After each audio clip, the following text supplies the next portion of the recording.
I'm not negotiating with myself.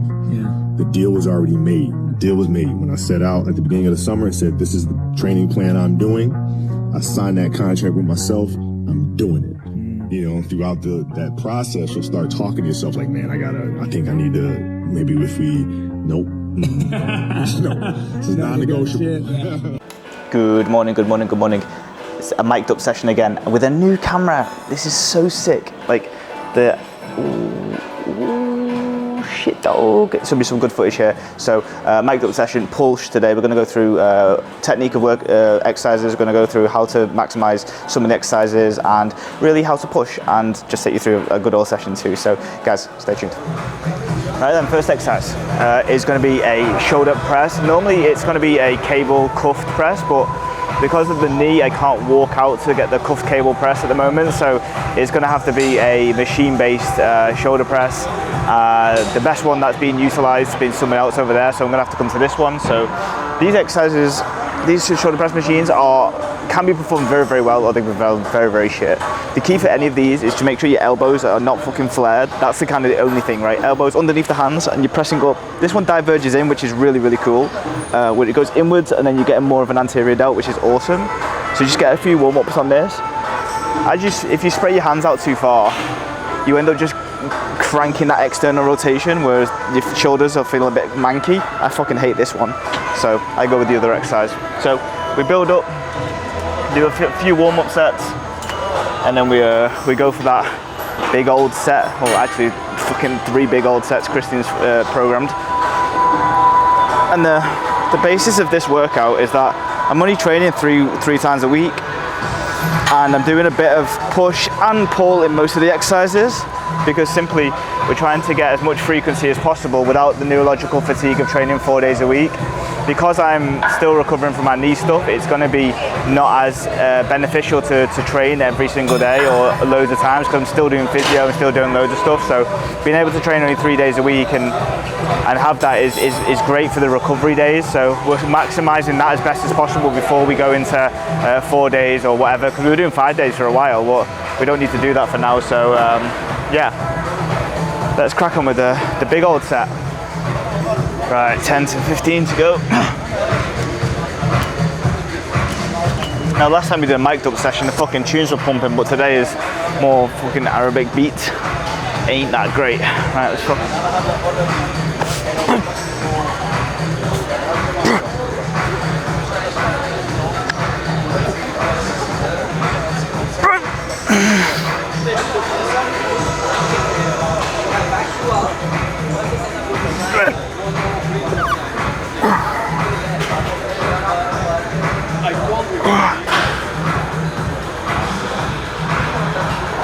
oh, come on.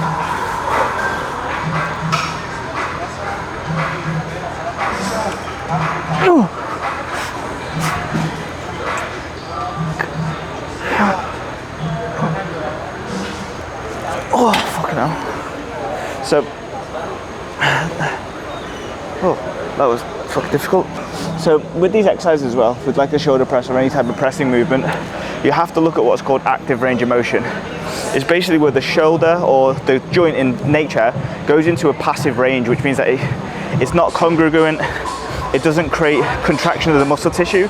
There are positions where a shoulder or a hip or an ankle can go to that the muscles around it don't have that control. They're just not strong enough in that position to create active contraction, which means that if you go into those positions during an exercise, the only things that are taken over are your fucking ligaments, your tendons, and other muscles that shouldn't be doing those jobs. So the way that you find out if you're staying within your active range is simply when you're doing the dumbbell press without the weight, you bring it down, your arms, elbows down to the bottom, and that's your bottom position. If you can't go any further, that's how far you go down when you're doing a dumbbell press. Normally, weights will push you down further than where you should go. Very similar to a shoulder press. Like my active range is probably here, but the weights will try and pull you down, which will pull you into that passive range, which means that when you're at the bottom of a shoulder press, most people's shoulders hurt because they're moving into a range where the muscles, the shoulder deltoid muscle, isn't taking control. And then you're going to get more injuries, and staying out of that passive range is really, really important. So find your active range of motion, stay within it, and don't move out of it to reduce injuries massively.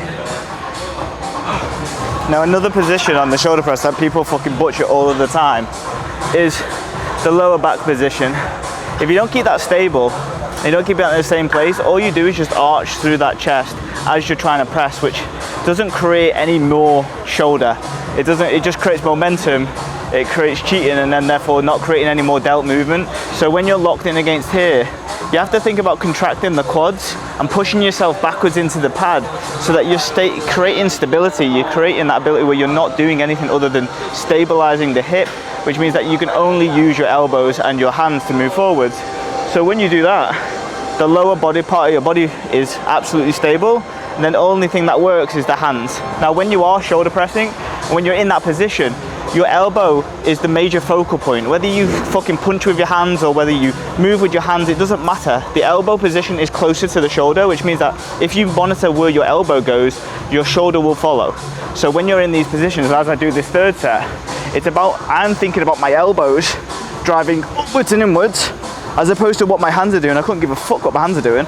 Elbows inwards, because they will follow what I'm doing. Stable bottom. Back. And I'm staying in my active range. I'm going down to the bit I can control and coming back up. Boom. Elbows. Oh, you fucking cunt.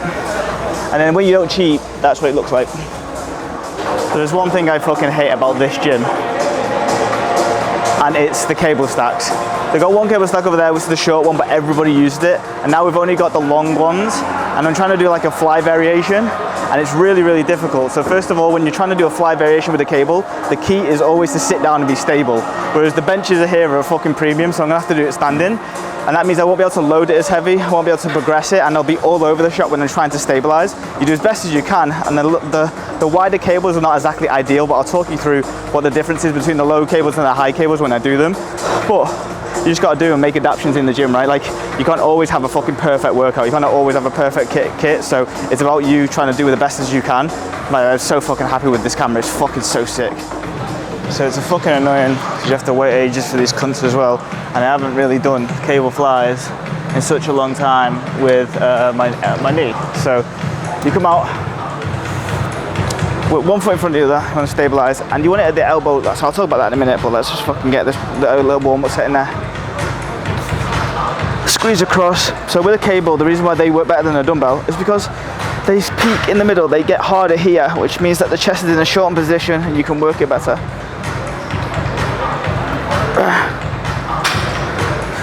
I fucking find it hard to stabilize because my knees are in a fucking not good position. But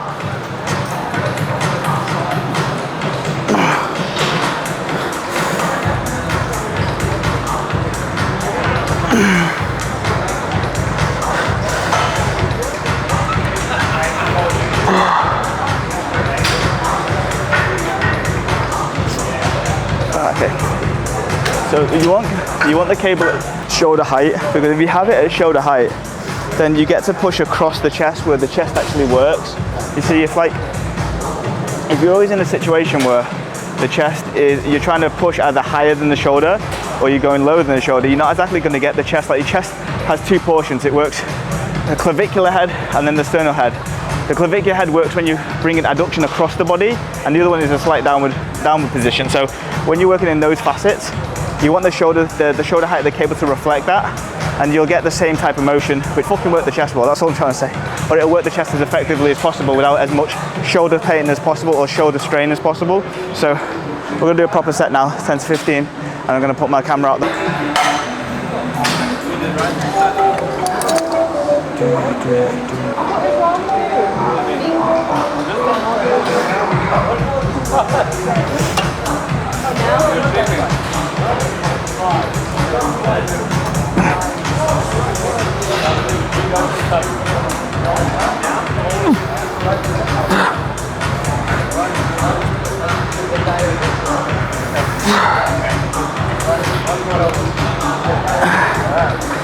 I so prefer fucking cuffs.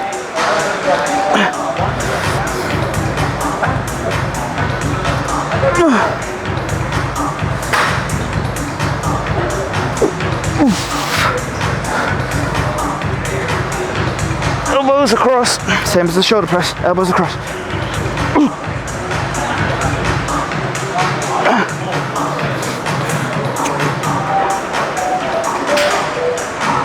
fucking hell.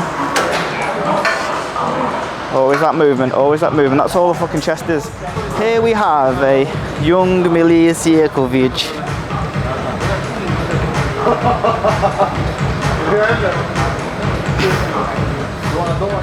So I've been fucking done completely here, yeah? There's only 10s left on the rack because everyone's using the fucking dumbbells. And I've got 45 reps on a lateral raise. So let's go through the lateral raise and what you actually need to do to make it actually a decent lateral raise. So the most important factor is that your elbow dictates where your hand goes and what part of the delt works. Your elbow goes in front, you work the anterior delt. The elbow goes out to the side, you work the side delt. Anywhere in this 45-degree range, it depends on your anatomy of where your delt sits. Most people can get side raise or the lateral raise or the side delt from this 45-degree position. You could arguably get higher as well, which means that it's probably a better position to work into. So people that are just going out to the side will hit this place called the acromion space in their shoulder joint where the bones connect, and you'll limit how much range you can get. Versus when you go at 45-degree, that subacromial space is actually increased, so therefore you can go higher. So you want to actually go in that 45-degree angle, because without that, you can't go as high. You'll probably get irritation in the joints.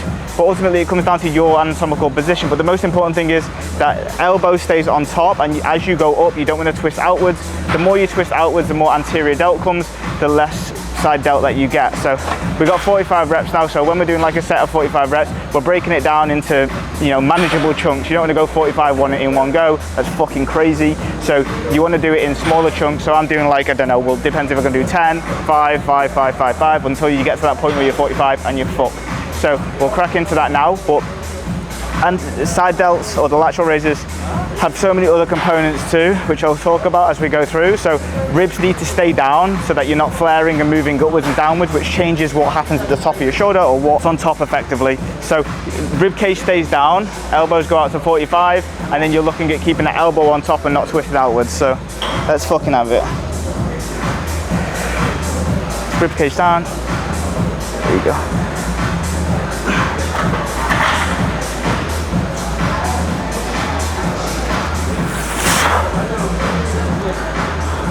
These are way fucking too heavy for this bullshit, but we'll go for it.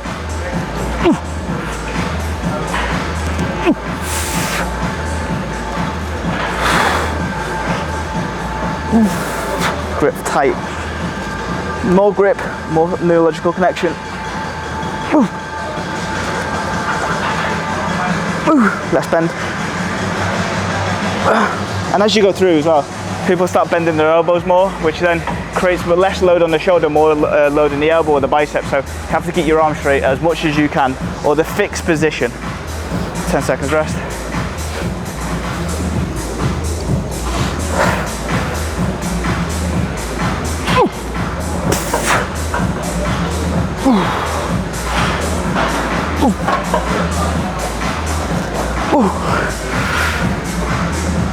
Fucking hell, this is too heavy. So we're going to try and do as many as we can, but I royally fucked myself here. Fuck's sake.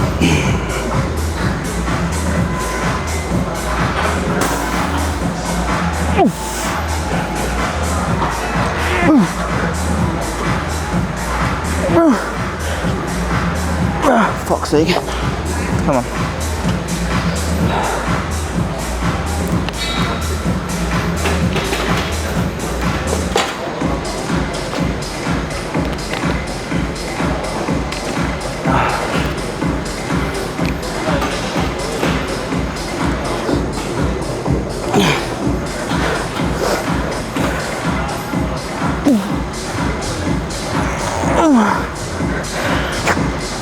Nah, fucked it. What a fucking shit show. Lesson to everybody, pick the right weight. So we've just, we're changing to the pulling variation, which is, there's only, let me check how many there is, but I think we've only got one pull variation. No, two. We've got a D handle pull down, upper back focus, and then we got a cable rear delt row, and then we got triceps and biceps. So basically we're going 3 push, 2 pull arms at the end, and then The arms are like 3 sets, everything 3 sets from now onwards, so that's all right. So we'll crack on with that. Upper back row versus lat row. In the last mic'd up session, we spoke about how the lats like want to pull down into the hips, whereas an upper back row is all about how you keep your elbows in like a kind of horizontal position or slightly under the elbows, so that the two like scapular bones can contract together, whereas if you're pulling down, they're not really contracting together. So finding that contraction where the shoulder blades are pulling inwards is really, really important. So your setup and your elbow position must also match that too. In an elbow position like that, you also get a lot more posterior delt, which is okay and absolutely fine. You just don't want to get it too much where you just that's all you're focusing on. You actually want to get some upper back, which comes at the retraction of the shoulder. The posterior delt works when you just bring your elbow out to the side. It doesn't necessarily mean that your shoulder blades have to come together. So the key for the upper back focus is contract the shoulder blades together, and then by proxy you'll get some posterior delt at the same time. So let's go and pick up the right thing for that in terms of the handle, and then we'll then get on with it. So I've chosen to go for the straight bar to get the upper back, because you can pull that right into your body and you can really change the position depending on where you grip it. So, you know, if you're trying to get the upper back, you want the elbows in line with the shoulder, the wrist. You don't want to go too, like elbows in line, they should be stacked on top of each other at all points, whether you're going out here, whether you're going in there. You never want their hand outside of the elbow. It just creates too much torque at the elbow and it's inefficient for when you are trying to pull maximally as much as you can. So elbow over the shoulder, and then you just pick a relatively good position where you're challenging the muscles in that position. So you don't want to go elbows in like we spoke about. So you want to get into that position, find the position that you're going to be at, which is roughly around here, and then pick the fucking bar up like that. So it's there. Hands up like that, and it should be more of an upper back focus, because when you lean back slightly, you arch your back, get the shoulder blades in together, and then now I'm tackling that upper back because I'm pulling into my sternum as opposed to pulling down and into the lats. Like this is a lat movement when I'm pulling down with my elbows, whereas I'm pulling towards my chest, which is going to get more upper back, and my elbows end up in that position as opposed to that position. So let's get on with this and let's put the stability underneath there. That's really, really important. If you don't have stability underneath your elbows, underneath your knees and your hips, you can't be stable up top, which means that you can't contract as much tissue because you're constantly fighting a wobbly battle. You can't shoot cannons out of a canoe because they're unstable. You want to be stable as much as possible at all points to get the best out of it. So let's go into that, and finally I've got my fucking straps today, which is good. So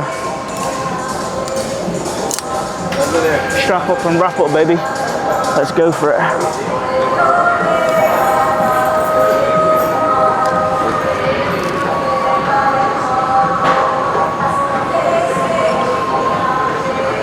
The hardest part is being fucking I'm such a fucking midget. Reaching these bars are a fucking mystery. Alright, we're in the right position, all good to go. Let's give it some welly. Let's go.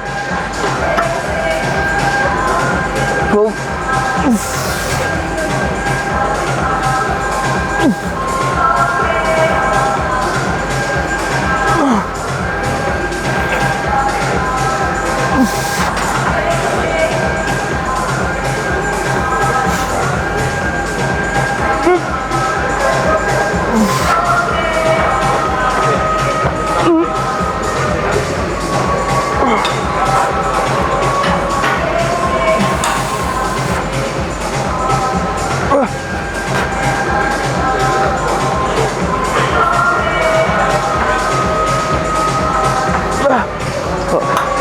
And what I will say is that if I had all the choice in China of the exercises to do for upper back, this wouldn't be one of them. But it's just the kit that you've got in the gym. You got the difference between this and another seated row, and then maybe other pull down variations depending on the handle, and that's legitimately it. You got a low row, a seated row, and some dog shit pull downs. So everything based on the cable stack really.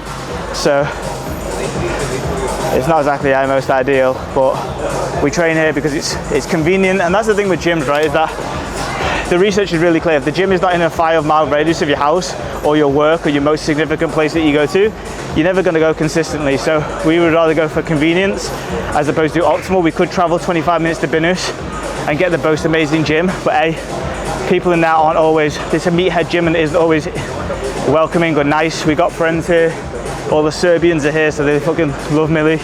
And it's just about having an easy place close to your house that you can go to. Like, I get a taxi here, which is 4 minutes because I can't walk yet. Millie walks here, she gets a good 10-12,000 steps before she gets here. And it's close enough with decent enough kit. And just convenience will always win when it comes to gym, time efficiency. So you just have to take that into consideration when you are training. Let's get another set in here. And I need to work on that fucking positioning because it was fucking a bit dog shit. Oh my god. Fucking midget problems.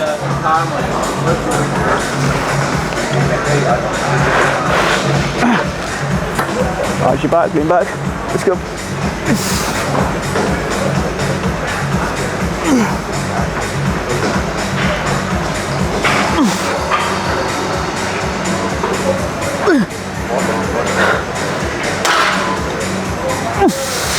Fully stretched, don't let that not be stretched.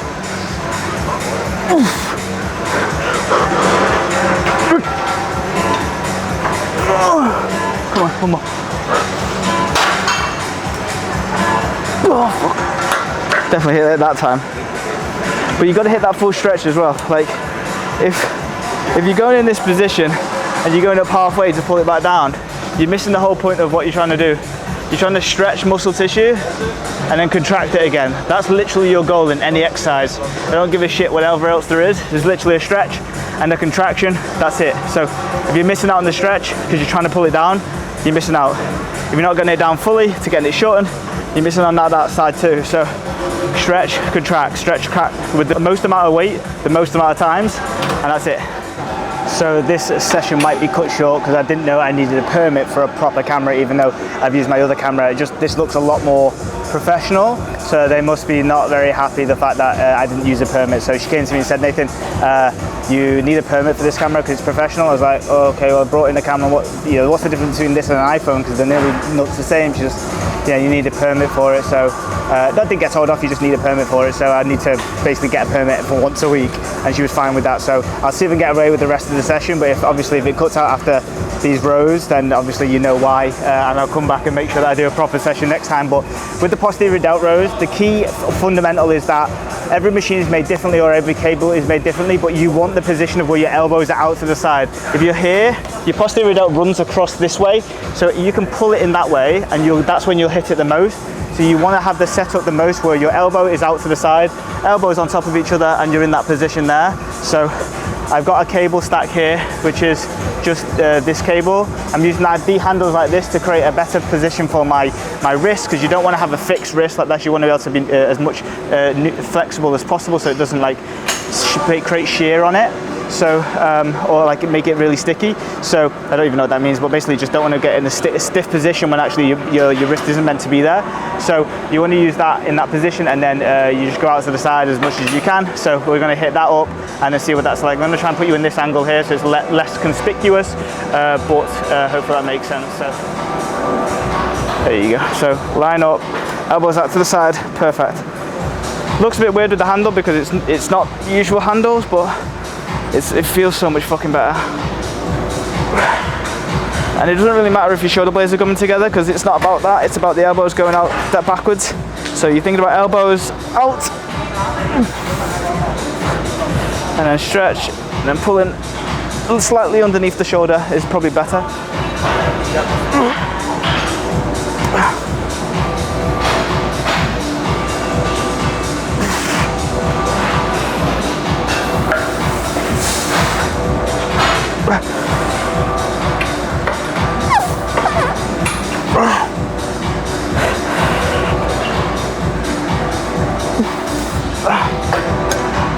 So you want to be in that position as much as you can, and that's how you do a posterior row. So we are going to cover the cross arm tricep extension. Now with this exercise, the triceps work in straight lines, and you want to be in a situation where you're not always loading a dumbbell above the head in a really awkward fashion. So they found this area in which you could find like a crossover where their elbows fall naturally, or their hands fall naturally into a position and work very, very nicely with the triceps across. So It's one of my favorite exercises for the tricep, to be able to like get that fully shortened position and keep it in a stable position. The more you can keep your elbows by the side of your body, the safer the position is, because there's more attaching musculature that are utilizing or holding on to that stabilizing position. So to be able to grab an exercise like this is really cool, to be in a situation where your elbows are the side of your body and then you're crossing over, and hopefully you can see my little baby triceps push, and then you pull it to the top and then you're squeezing again. And you're coming up with like that, and then again, and hopefully that you can see how the body, it stays into the side of the body. You're not going crazy movements, you're not like going, you know, folding over, you keep it nice and tall, and then you're just squashing out to the side, straight arm, tricep squeezing. And really, it's as simple as that. So we will now do it with a loading set. So let's see how it works. Now holding on to these can be a fucking ball ache. So normally you get cuffs. If you've got a pair of cuffs, which I have, but I have forgot them today, they're much easier. But if you haven't, get yourself a pair of 1MR cuffs. I do not have a discount code because I'm not sponsored by them yet. So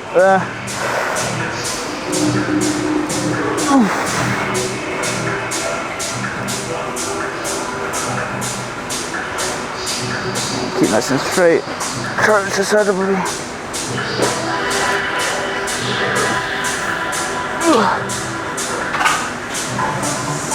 Keep this moving. Tempo is king.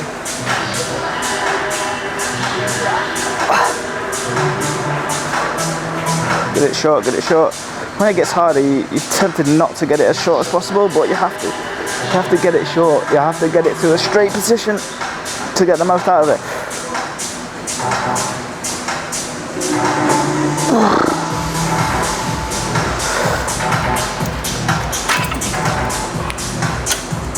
And that, my friends, is the tricep extension, which is very, very good.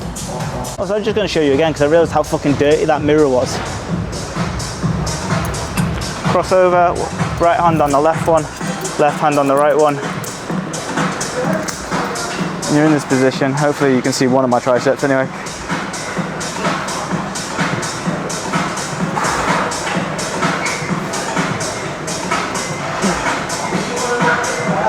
Oh, tune. No one to feel this. Hey, must be the one. Hey. Go on, have it. Always when the owner's in, it's a fucking beat. Hey, must be the one. Boom, boom.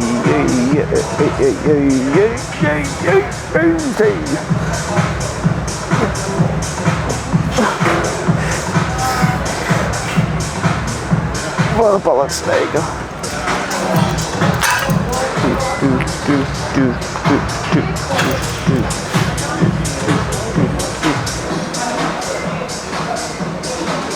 Here she is again. She finito. Poor.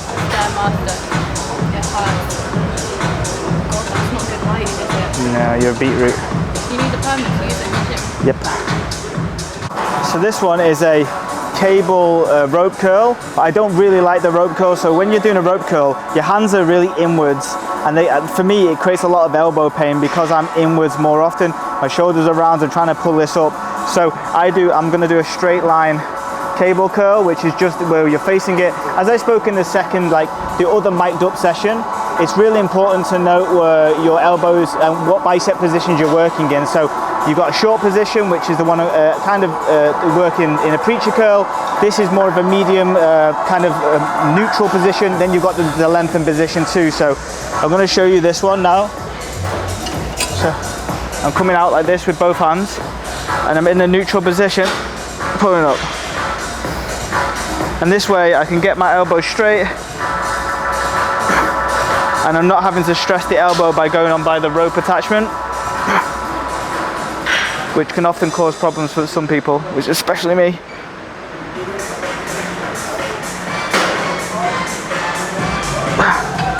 So I need to work up to my working set now, so let's put you in the fucking real working space here, son.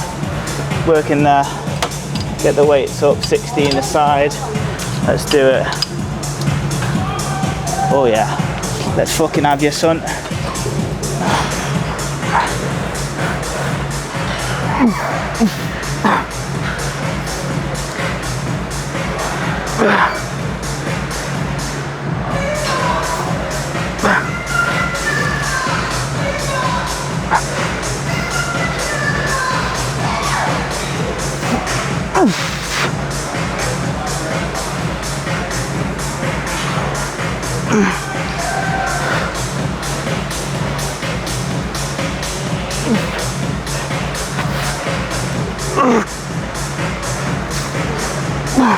Come on.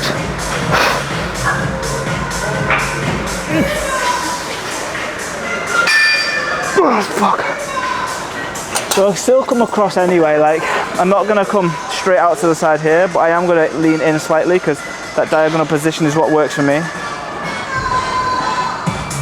And sometimes I realise that when I talk, I don't actually make sense when I'm after a working set. So if I say some dumb shit, I'll come back to it and I'll revisit why. So let me revisit the bicep curl. So you want to hit things in short, medium and long positions. So what we just done is a medium position, or like it's a neutral position per se, because the bicep is shorter in like a more flexed position over the head here, or a preacher curl, whereas when the bicep is by the side of your body, it's more in just a resting position, so it's not overly stretched and it's not overly short. And then when that arm goes behind your body, that's when it's stretched the most. So when you're hitting it in like a normal dumbbell seated curl, or you're hitting something like this, which is like a cable curl, when you're facing the machine, it's just a neutral position, which actually you could probably get a lot more strength from compared to a short position or a long position. So it's just finding different exercises that you can load well, you can progress, and that fit your mechanics too, that are really, really important. So this one fits my mechanics really well, and it works. So we go for it. 2 more sets to go. And another thing on this last set, the really important factor is like how far away you step away from the cable is actually really, really important. The further away you step away from the cable, that changes the mechanics of the exercise. So when you're underneath it here, the exercise gets hard in the middle, whereas if you take a step back, the exercise gets hard here, which again is a totally different position. It changes the resistance profile, it changes the mechanics of the bicep working, and therefore changes the experience of the exercise. So in that first set I was way too much leaning backwards, but now I found my groove just underneath the cable stack, and then there's much more of a peak here, which matches what the biceps do. So we're going to get more from it if we work with the bicep instead against it. So last set, and then we can go home, have some eggs on toast.